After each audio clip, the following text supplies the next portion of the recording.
knows what I do and how I'm out here making it happen for the girls that look like me and don't look like me. And then you'll hear a little bit more why we say that, because girls of color are sold at a higher rate and nobody's looking for them, and they don't get the same attention. Is why we bring attention to girls of color that have been trafficked in our communities and outside of our communities. Yes, we clap it up for that. Hello everyone, I'm Officer Lee with the Colony Police Department. Been here about 11 years. Before that I was a U.S. Coast Guardsman for 28 years, so I came in kind of old. But my current position in the police department, I'm Community Relations and Crime Prevention. When I met Dehz out in the parking lot and he was asking, he found me, and I was immediately excited that he included us. Because we see this, and it's, and the movie will show this, and I know you know this, it's a shadow victim, it's a crime that happens all the time, and if you watch the news you'll see it, and it's pretty scary how prevalent it is, and hopefully all of us together can make a difference. Thank you. Awesome. Well, he said it all. I'm Taylor Wolf, and I'm a detective at the Colony Police Department. I've only been there about 5 years, so I'm happy to be here and learn here from everybody here. I can take away some knowledge also and try to get connections. So thank you for having us.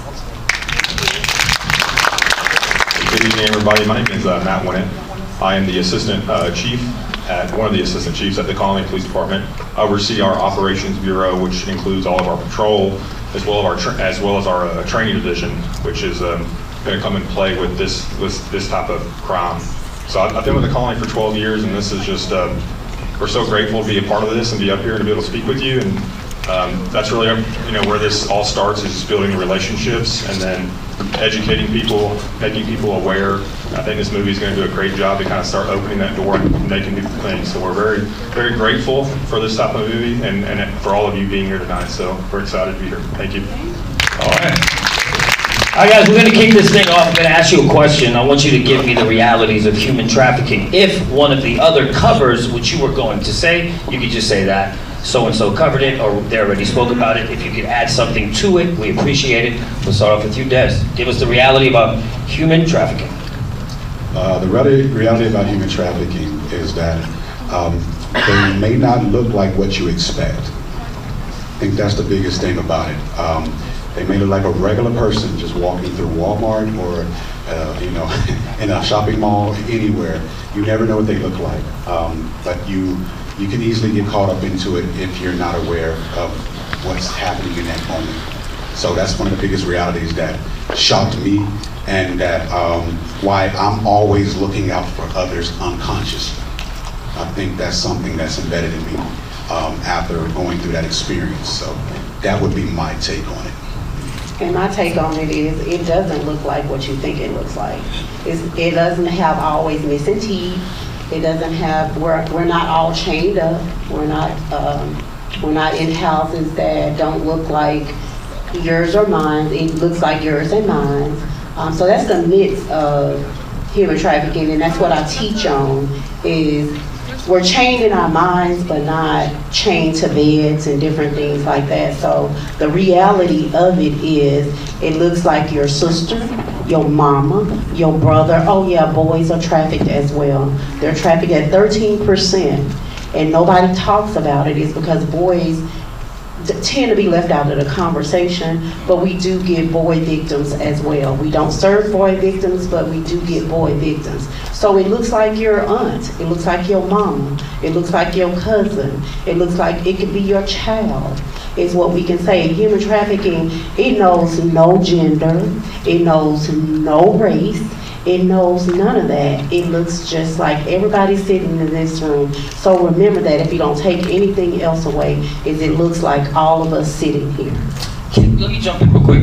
Is it safe to say that the person being trafficked might not even know the environment that they're in, they're being trafficked? They don't know. Right, to them it's normal, right? Like you said, you see them at Walmart, they're happy. Yeah. They just think this is normal. That's their reality. That's their norm. That's the norm for them, but it's not normal.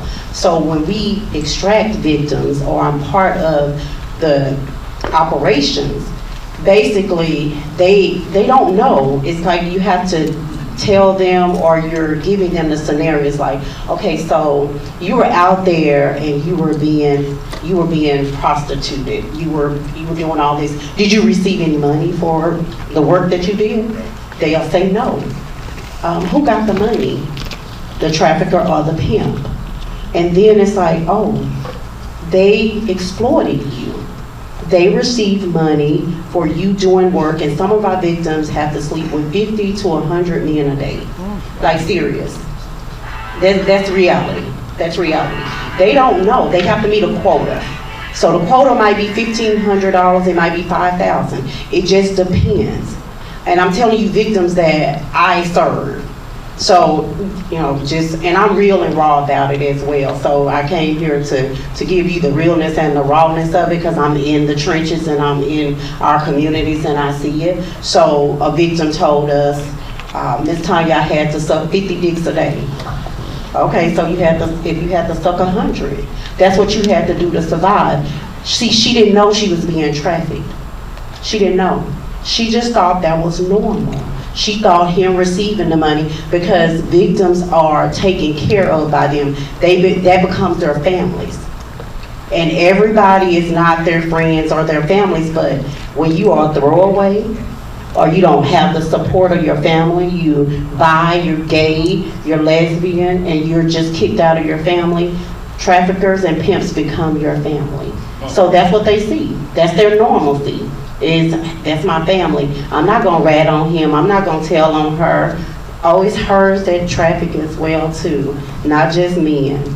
So that's a myth as well, that only men are trafficking women, girls, boys, etc. No, women trafficked as well. We have one that was just convicted. A whole family, twin brothers, the mother, the girlfriend, everybody was in on it. And this was right here in Fort Worth. It was in Fort Worth. So they all got sentenced a couple of months ago. So I was part of that operation as well. So just the myth of it, they don't know that they're trafficked. Thank you for sharing that. For a lot of people, that's new news. I never knew some of that stuff. Yes. As it pertains to the barber and cosmetology industry, you fine? Human trafficking, as each of these individuals have stated, it looks just like you. And everyone in this room has something in common. And can anybody, I'm a Q&A person, can anybody tell me what you may have in common with a human trafficker? By raising your hand. Lives in the same city you do. Okay, lives in the same city. Anybody else? And don't be shy. Come on. Goes to the same places I go to. Shops at the same stores that you do, goes to the same places you do? Sometimes. The things that they have in common is that they are groomed.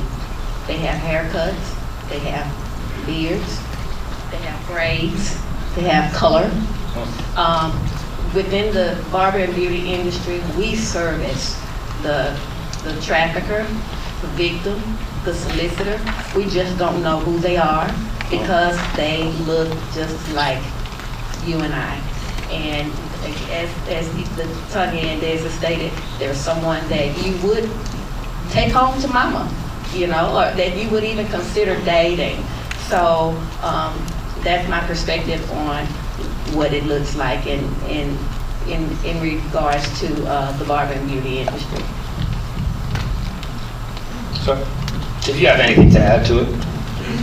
You know what she said about the grooming part, and you're having problems at home and you get kicked out and you have nowhere to go, you're going to turn to that.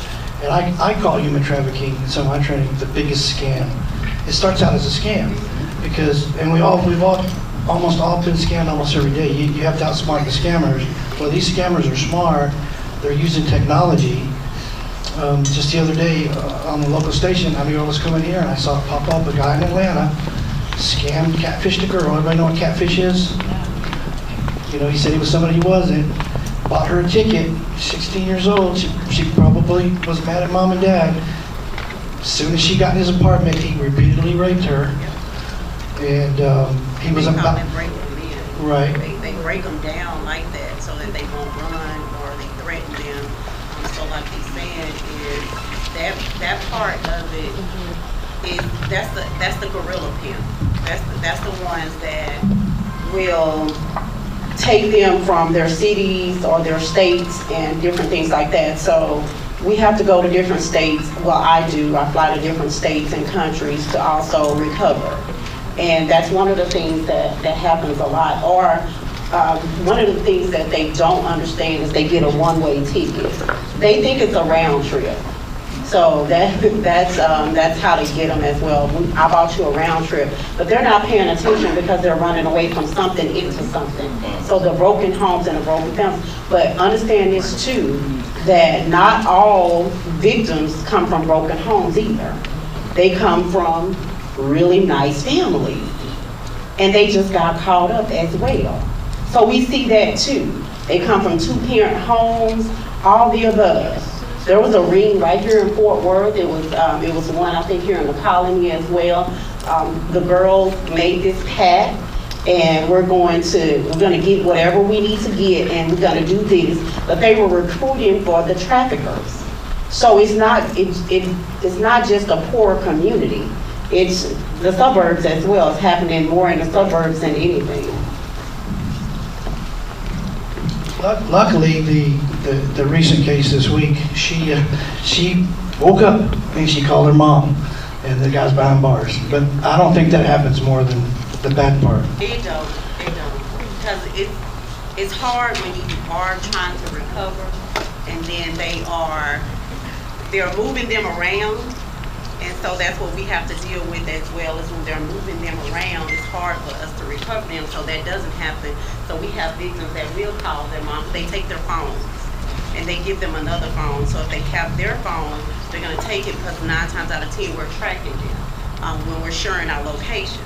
So they take their phones and they provide them with another phone, which is a tracker phone. They're track phones. And so it's harder for us to get them, especially when they are selling them on the internet, through Instagram, Facebook, Snapchat. So they're advertising them through all of these social medias. And how Homeland Security and I locate them is that we can get those IP addresses. Oh yeah, please. They're having a hard time hearing her. So we get those IP addresses. I was saying that they take their phones. So he said she made a call. Sometimes they're not able to make a call. They don't remember all numbers. So that's one of the things we teach your kids your numbers, to memorize them, because they all just have them stored in their cell phones. They need to memorize their phone numbers of their mom, their dad, their cousin, sister, or somebody, because they might not be able to make that phone call. In regards to teaching this child the phone number, the car warranty scammers have called us so many times that when we see a foreign number, we do not answer. And so one of the things that I like to reiterate to people is answer your phone, because you never know when someone is in distress. And that's the only opportunity that they may have to reach out to you, regardless of if it's from an unknown number or a foreign number. I think that we need to get back to the basics with answering the phone, and if it's not for you, just hang up. Yeah, if it's a creditor, just say, no hablo inglés. Just hang up. Just start talking Spanish. Like, hola, no puedo. Adios. That's what he just said. So when she called her mom, the mom answered. Because we do tend not to answer or anything like that. So answer the phone, because it might be that last call that they're trying to get out. You are their hope. You are their saving grace at that moment. The mom, the aunt, if they can't reach their mama or their daddy or somebody, they're trying to reach somebody. And you have to answer that call, because that might be the last call that they get off before they're moved to another state or another country. So it is very important that either they have a burner phone a backup phone or something. It is very important that you give it to your child themselves, because that trafficker is going to give them another phone.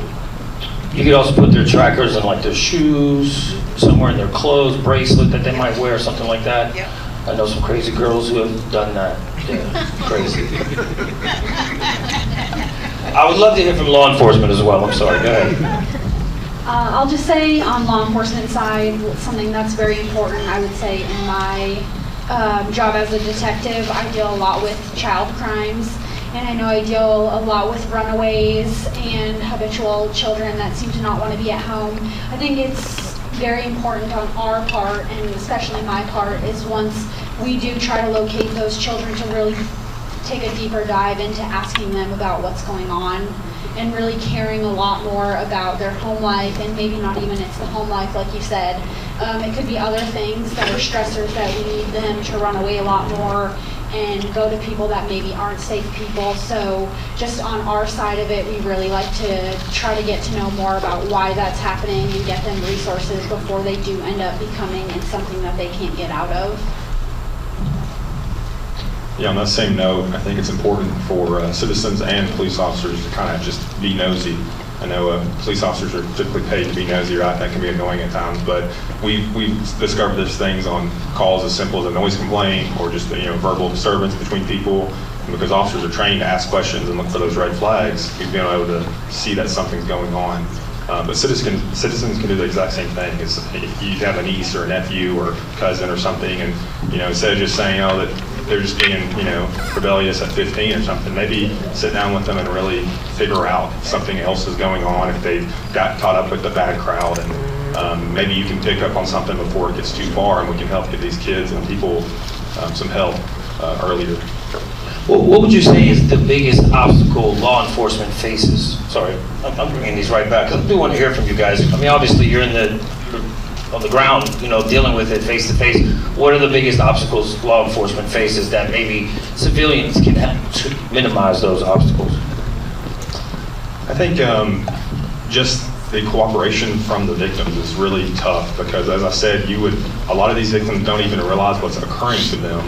And then to get them to cooperate with police, who they may already have a negative attitude towards, can be very, very tough. So, having those victims that are very non-cooperative on the initial contact with police, and then, so we are trying to train police officers to just do a better job at building that relationship from the get-go with them, and to start working with them, and doing events like this are extremely grateful, so we can try to just bridge that gap in communication overall, and hopefully we can make a difference with these people that are being victimized by traffickers. And I'll just throw in real quick on something that he said. Can't talk too much about it because it is an open and active case that we're working right now, but one of our officers did get called out to a location, and it took him over 6 hours just to build rapport with this victim and really try to get her to know that she was in a safe place.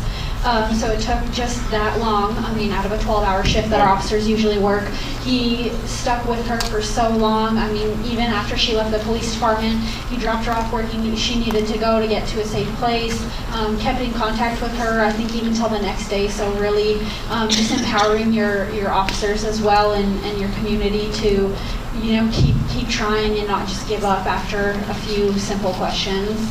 I think As a survivor and working with survivors, you do have to build that trust and that rapport, and to let them know that you really do care. Most of our victims say that they don't trust law enforcement. They don't. They have no trust at all. And that's because, as y'all know, they have been victimized by police officers as well. They're buying them. So I mean, this is just an open discussion. So they will tell us, I don't trust them because they was out there buying us. So then you have to build that rapport, and then also, as victims will tell us, and we tell y'all, so because they teach us a lot, they teach advocates a lot, is you have to believe them the first time. And most of our victims also are classified as runaways. The first thing they do is say they're runaways. They have been snatched, they have been lured. But then they're classified as runaways, so they don't get the same attention when they have been lured or snatched away. And it takes longer to recover them because nobody's looking for them. They're just a runaway. They're just a throwaway. And it happens a lot with our black victims. So they're classified as runaways instead of victims, and then it takes us longer to recover them. And the longer they're out there, the more severe trauma that they endure. I mean, when I say endure trauma, we have a victim. She's in college now, but that was a case that we just settled. Daniel Settles received 30 years. So that was our victim. Y'all know her by adult victim 1, but she was stabbed 21 times. She just turned 22 years old. Now she's our client, and he got her when she was 18, right out of high school, and she was out there. But she made that one phone call to her mom too, but she didn't trust police officers. She had been pulled over with Daniel Settles in there, and Daniel Settles was a white man. He was a white man, so they let him go because he was a white man. Told her to tell him, I'm okay. So they let him go. And so he continued to victimize her through state after state after state because he got away with it. So believing a victim the first time they tell you, whether you want to believe their story or not, or how it was, and it goes back to, like he said, being a concerned neighbor. My neighbor was the one that rescued me. I was held captive for 10 years. I was in a staying house for 10 years. I birthed 3 children in 3 different hospitals, and nobody said anything. Nobody asked any questions. It was my neighbor that asked the questions. She seen something, she said something, and she did something. Now, we don't say do what she did, because she did a lot. But we say, if you see something, I'd rather you be wrong than to not say anything at all. Just one phone call, just one, to make them understand that this child is missing, or this child have been missing, or it was a foster care. The foster youth are trafficked at a high rate as well. Nobody's looking for them. They don't have family, so they rely on us to come out there to save them and to help them. So it takes that one phone call and believing them, and then also having people to really care, even if you don't look like us. If you go in there with the mindset of I care, they're going to trust you. They will care if you care, and you will get all the information. You will get every trafficker. You will get every pimp. They'll tell you everything. They'll sing like some little birds. If you trust, if we trust you. They start snitching. Oh yeah. They start snitching. Yeah. Well, let me tell you, he's 6'2", Yeah. brown hair, tattoo of a spider. I want to ask law enforcement. That was great. Hey, give it up right now for all this great information we're getting right now. I would like to ask law enforcement also, it takes a community is what I'm getting from you. And also from the law enforcement side of it, like, they can't do everything. That's our communities. Those are our neighborhoods. You know that neighbor more than they do. So not speaking up makes it harder for them, makes it harder for the victim, and then makes it easier for the trafficker. That's why we all have to work together. Girl, I just need to personally on it. That's why we all have to work together To help each other. That's how it goes. We work hand in hand. That's why I work with law enforcement. I've been working with Homeland Security for 7 years. So forming that partnership and that relationship is what keeps us in connections with law enforcement to tell y'all what y'all need to know, and training. Y'all need training. Okay, all right. Calm down. All right, law enforcement, what plans are in place right now to tackle this issue? Is there new technology? Are there new methods? Or what is the most important thing that is currently happening that other people can maybe get down with, help? But like I said, it's always about finding out how maybe we can help you guys as well. I think training is a huge deal, as she said, and I think here we do a great job of that, but a lot of departments across the state and across the country are just underfunded, unfortunately, and training takes money, and so that is a huge step that we need to continue to take, and we're fortunate at the colony that we live in an area where we get tons of training, and then also, just as she said too, is building that relationship with the community, setting our differences aside, and you may have an issue with the police, or you may have an issue with somebody, but at the end of the day, we can all look the other way on those issues and come together to help a kid, because I think most of everyone in the world is going to say, hey, let's do what we can to help these victims. There's only a few people that don't want to help them, and those are the people that are victimizing them. So if we can just set those differences aside and build those relationships from the beginning, and that way, when there is something going on at your neighbor's house that seems weird, you don't hesitate to call the police. You have trust that you can call, and you're going to get an officer that's going to look at it and ask questions. And I think that's a huge step that we're fortunately here we're working on, and we're continuing to do a better job at. Yeah, the common point I'm getting is if you see something, say something. There's nothing more frustrating as an officer when we get a call and the next thing out of the dispatcher's mouth is 20-minute delay. Yeah. So, as officers, we would rather get a call. Everybody knows what the Fourth Amendment is. We just can't come harass citizens all day. Yeah. But if someone calls us, we have reasonable suspicion to come talk to you. Who is this person in your car? How come you've been sitting out in front of this house for 3 hours? What's that smell? What are you guys doing? What are you drinking? How old are you? All that stuff. If someone calls us, the case is solid. So, and like I said, we would rather go out there to do nothing because we were called.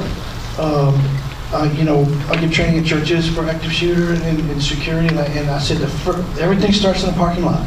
Everything starts on your street. If you see a young girl getting out of a guy's car, going into the house, and you were able to jot down that license plate, well, now we have a lead. We have cameras that read license plates, for crime-only reasons. That's the technology. They're awesome. And like you said, that delay really delays that victim's help as well. So if it's a 20-minute delay, they just got away. So as a citizen, as a community, as a concerned community member, get the license plate. Because that, like he said, that's a lead. And yeah, we do have to help each other. We do have to be a little nosy to say what's going on over there. If you see too much traffic going on at that house, be suspicious. Because I'm nosy now. I'll be like, who y'all got over there? Unless it's the weed man, leave him alone. Please. Not the weed man. The weed man be doing a lot of stuff too. Oh, don't be acting like the weed man. The weed man. But just get the information so we can all collectively work together to help that victim. So if you notice it's high traffic at that house and it hasn't been high traffic, and you notice if it's somebody new over there and she's not speaking to you, and you see her coming and going, you see men or women in and out, that's a suspicion. Call it in. Let the police do the rest. You don't have to go do what my neighbor did. She came in with a gun. But, that was back in God bless her. God bless her. That was in the early 90s. We don't advise that anymore. Now, I go in, I'm trained, I carry everywhere I go. Okay. So, yeah, I do. Everywhere I go, Barack and Michelle go everywhere I go. That's because of the work that I do. I'm sorry, what'd you name your gun? They Barack and Michelle. Oh, Michelle's the biggest one. She's the FN. Somebody take her mic. She's my nine. She's my FN. I want to say. I was going to let you go ahead. I'm licensed. Did you have something to add, or we can move on down? Sure. Got it. Thank you. I did just want to say too, we're not superhumans. We do admit, some fall, and like sometimes we can't do everything, but that's why we partner with federal agencies. I have a really good contact with the FBI that on the current case that we have going on right now. But I've made a good relationship with him, and he can help support us in different ways of things that we can't do, or he has people that help him. So it really is just about building your wealth of knowledge and your people, and just sometimes admitting, hey, I can't do it all, can you help me? And that's something that we also work on to try to do all the time. Right. Is there like a specific number people can call if they see something that might be trafficking, or is it just like the regular 911 phone number? Just the regular 911? You have one right there? Mike's right there. You tell your kids this too. I don't remember Aunt Jenny's number. Mom, just call 911. It's going to get to the dispatch center, and they're going to be able to track that phone within a couple of rooms. It's pretty close. Okay. We get a lot of 911 calls, and a lot of them are nothing, but but we go after each one like it could be something. Like you said, it's better to call, make a note of it, say, I don't know, I think, because at least it'll get looked into. I just want to reiterate the importance of the village. I participate with the Dallas County DA's office, their Citizen Prosecution Academy class, the Duncanville Citizens on Patrol class, the Dallas County Sheriff's Department, not sure if Collin County has a citizens class, but I want to encourage each and every one of you to inquire and join. These classes are normally, they're held once a week, and they last for about maybe 2.5 months or so, but they're so well worth it. And it gives you a very good detailed description of the day-to-day roles and the day-to-day activities that take place within those agencies. And you can learn a lot. The village, we have to get away from, it's not my business, it doesn't concern me, let me go on. So again, saying something if you see something is very important. Getting involved, getting to know your fellow officers so that you can build trust with them and feel comfortable with saying something if you see something and move away from I'm a snitch mentality for some. Not saying that you guys have that mentality, but you know, the reality is a lot of times people don't get involved because they just simply don't want to be labeled a snitch or just don't care or just I'm going to mind my business. It doesn't concern me. I don't want to be involved. You can't remain anonymous, correct? If you call in with a tip or something, say something, say something. Yeah, she goes. Even on the tip line, you can remain anonymous. And also, there's a number for Homeland Security as well. Tip line, or you know, if you suspect, that comes straight to the agents that I work with, and we're on top of it. They have the technology to do a lot of stuff. Like he said, it's just that one phone call. That one phone call will lead to a lot, and a phone number to be traced. So just don't think that, oh, it's not, it's just nothing. They have real good technology to, you know, find some things that we can't find even through social media. All we need is a social media. Do you guys have that robot dog? I saw that online. Did your policeman have the robot dog yet? No? Just kidding. I do want to see it though. I want to say one more thing. Oh, go ahead, and please. I'm going to travel back to when Tonya used the word luring. The Sharla D. Wooten Foundation focuses on HIV/AIDS awareness, teen pregnancy, and Texas teen sexting laws. And one of the ways that kids can become vulnerable is simply through video game. It starts off as a chat, and I know this for a fact because it happened to a family member of mine. It's, you know, starts off the youth is playing a game, then they become friends, then the next thing you know, this person is coercing them to send nude photos and so forth and so on. So as parents, aunts, uncles, cousins, friends, the village, we need to be mindful of what our youth are engaging in, not to be overbearing to where it causes conflict within the household, but just be mindful that there are ways, those are ways that the youth can be lured. Girl, they don't have no privacy in my home. I'm checking everything. And we tell you that, like serious, don't give these kids all that privacy. And I'm not trying to, you know, respect your space. You can respect their space and their boundaries by setting up boundaries. But in my house, you're not locking doors. We don't lock doors. We ain't doing none of that because they don't pay no bills. Okay. I'm still there. My kids are grown. So my kids are almost 40 years old. I have a daughter that's almost 40. Girl.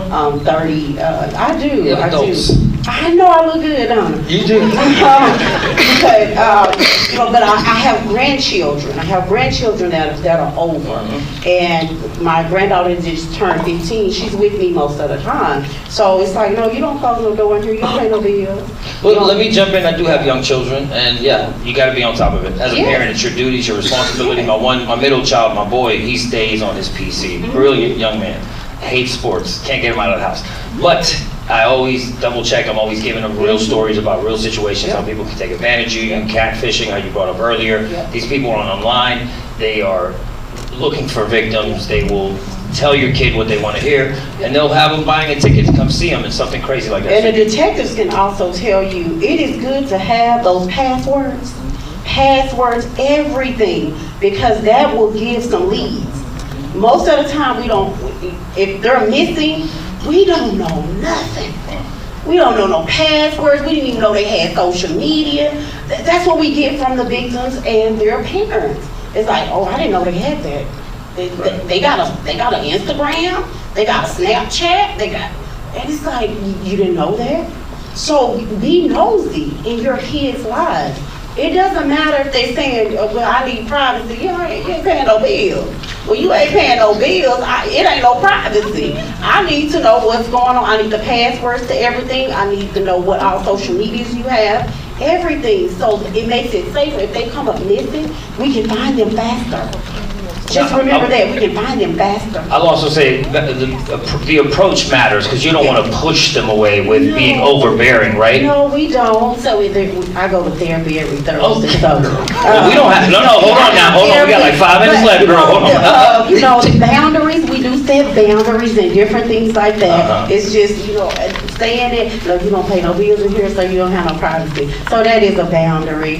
Yeah, no, I got you. I'm like, raise them, girl. I love therapy. And I'm going to say something too on that. In my family, we have something developed where we have a code word.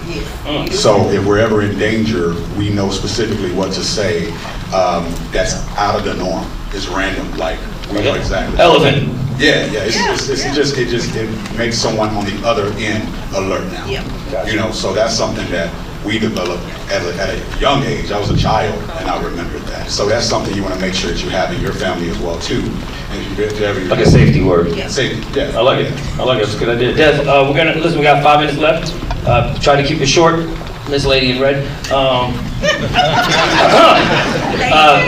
Finishing pointers, what to take away from this. What is the most important thing that you think we can all walk away from? Again, keep it short. Miss Red. You girl, no, we worried about her, not you, come on. Texas barber and cosmetology industry professionals, estheticians, nail techs are required to be educated in human trafficking for continuing education hours and license renewal. Each establishment is required to have a sign in their location so that if someone comes in that's silently in distress, they are able to they should be able to see that sign and seek the help that they may possibly need. Do we have any barbers or cosmos in here? Estheticians, nail techs. How many? I don't have my glasses on. That's 1, 2. It's about 3 or 4. Is that 3 or 4? 1, 2? So I want to encourage any small businesses in here. Entrepreneurs, small businesses. There you go. Nonprofits. So one way that you can get involved, Tonya works with Homeland Security as well, works with Homeland Security, is you can go on the Homeland Security website and search Campaign Blue. They have all of the resources that you as a business owner, a nonprofit, church, whatever, have, that they will send to you for free. Make your space a safe haven. Make your space a safe haven. Not only a safe haven, but a deterrent. So if you have someone coming in and they are the bad actors, meaning the trafficker or the solicitor, make it known that this place does not support what it is that you are engaging in, and we will say something if we see something. I think the most important thing that you can walk away with is it takes all of us. It takes law enforcement, it takes the community, it takes advocates like myself. It takes all of us to help a victim. If you see something, say something. Do something, make that call. If it's wrong, it's wrong. But I'd rather you be wrong than not say anything at all. And also remember, it's one survivor at a time. We're not gonna save them all. I'm just gonna tell you that, I deal with that every day. We're not gonna save them all, but if we can save one, then we're doing really, really good. If we can save 2, damn it, we're doing real good. If we can do 3, if we can get 3 out of an operation, we're doing a damn thing. So just remember, it takes you. It takes all of us to see something, say something, and do something, and be that neighbor. Go on the Attorney General's website, and you will get to see, be the one. It's a training. I don't know if they've taken it, but that's my story as well. You get to see the house that I was actually kept in. You get to see, it trains law enforcement, and all state employees are mandated to watch my documentary. So go on the Attorney General's website and download Be the One and share it. Share it. You get to get trained. See something, say something, do something. Be that neighbor that makes that call. Parents, be sure and watch your kids. There's evil out there that want your kids to make money. There's evil everywhere. Read up on some human trafficking cases. You don't need to be a subject matter expert, but know what's out there, how easy it is. Watch your kids, okay? That's my advice. I've seen it, and don't get concerned when it's already too late. I'll keep it short and sweet. I'll just challenge each of you to try to not make this topic so taboo anymore, and try to share the experience of what you've learned here today or what you see, and try to bring that wealth and knowledge to somebody else. Then the next couple of weeks, try to talk about it with 2 or 3 people, because the more we spread the knowledge, the better. And also remember, it can happen in your neighborhood. I think a lot of us are guilty of saying, oh, it couldn't happen here, it wouldn't happen in my family, it wouldn't happen to my friends, but it can, so keep that in mind. Keep an eye out for the signs, and then build that relationship with your police department, with the other companies around that help combat this, and go sit down. If you're in the colony or near the colony, come sit down with us. I'll sit down with you all day long, and we can talk and discuss and cuss and whatever we need to do to make things better. I'm hoping that's the case with all your departments where you're at, but it's definitely the case here. So if you're nearby, please take us up on that. Thank you. Amazing. And lastly, Dehz, you get the last word. Thank you. I would say for me as a filmmaker, I want to break people out of not taking something serious until it happens to you. I think that's the biggest thing for me, is that we are so reactive instead of being proactive. So that was the biggest impact for me, is that, Dehz, what does this really mean? It means wake people up. Because we still don't really, we're talking about it even here today, but we're gonna walk right out of here and naturally go back to our everyday. And so I wanted to be a voice with this incredible group of casting and crew to say, hey, let's shake people and let them know that this is something serious going on. So just be aware. When you're late at night and you're walking to your car out of anywhere you go, look at your car. Look under, look at the handles, look around it, under the wipers, just be sure that you're safe. There's a camera somewhere in your presence, just kind of be aware of your surroundings. So I just wanted to make sure that, some of this is being done. And again, thank you so much for being here, and the panel, incredible, sharing your message, and I'm grateful. Ladies and gentlemen, make some noise for this amazing panel today. We learned so much. If you think I did okay, make some noise for me. That wasn't enough. I'm just kidding. Thank y'all for coming. You guys look amazing. Please enjoy this amazing movie. Mr. Dehz put this whole thing together. And again, please take some of this stuff, this information you learned today home with you.